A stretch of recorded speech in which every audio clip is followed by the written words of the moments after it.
کیا حال آپ سب کا؟ امید ہے بہت اچھے ہوں گے۔ میں ہوں آپ سب کی ماں نور علی، اردو رومانٹک ناول سے حصار عزیز، پریش شاہ، قسط نمبر 11۔ Don't copy paste without my permission. Wow یار، ہمارے ویلکم کے لیے سارون بھائی نے پورا گھر ڈیکوریٹ کروایا ہوا ہے۔ گھر کے کونے کونے کو پھولوں سے سجا دیکھ کر ادیم خوشی سے بولتا خود بھی پھول کر کپا ہو گیا تھا۔ میری بات تو زوناش کو پہلے ہی شک تھا، مگر دروازے سے اندر آتے گھر کو پھولوں سے سجا دیکھ زوناش کا شک یقین میں بدل گیا تھا۔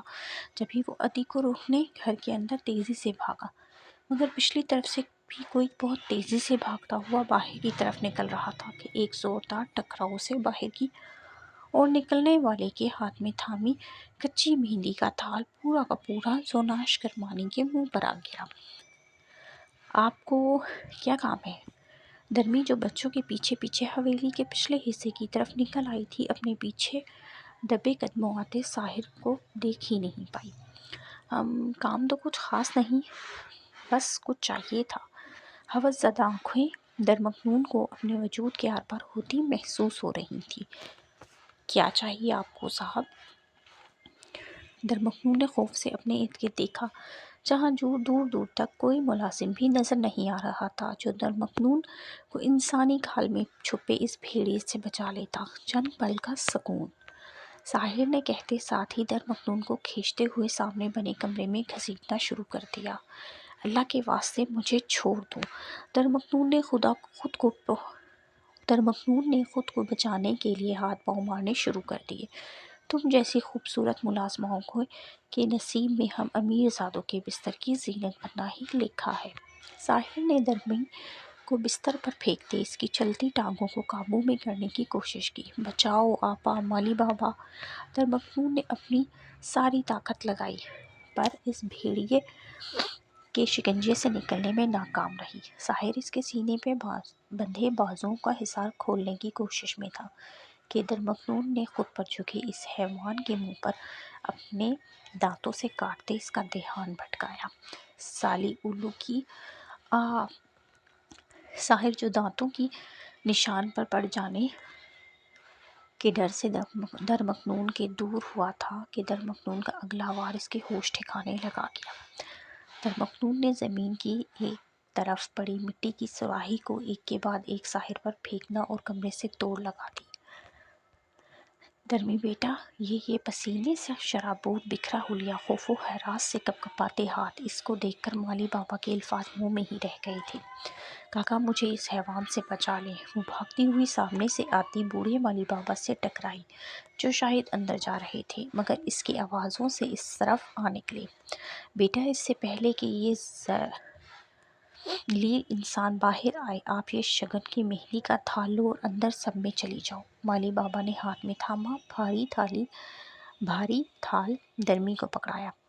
درمکنون لمحہ ضائع کیے بنا اندر کی اور اندھا دھند بھاگی اور مالی بابا خود اوپر کی طرف زور زور قدموں سے چلنے لگے تاکہ قدموں کی آواز سے ایسا لگے کہ درمکنون اوپر بھاگی ہے۔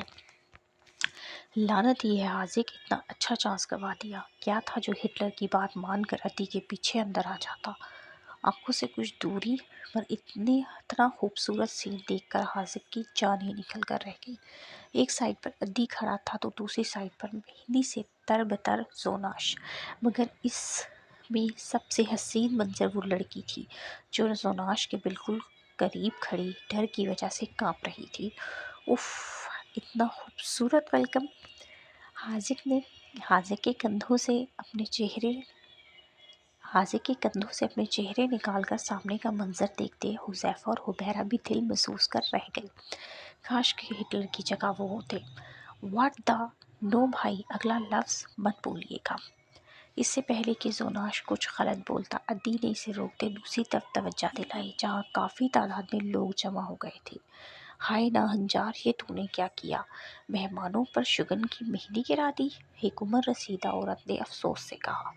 ویٹ اولڈ لیڈی، ان کی نہیں غلطی تو ان کی ہے۔ ادی نے جیب سے رومال ڈھونڈتے زوناش کی طرف اشارہ کر کے مزے سے کہا، اب آئے گا مسا ہٹلر، یہ نانی تمہاری ہٹلر کی نانی یاد دلائیں گی۔ حاذق کے ہاتھ پر ہاتھ مارتے ادیم نے داد وصول کرنا چاہی، پر نہ جانے کیوں ان تینوں کو خود کو گھوٹتے پایا۔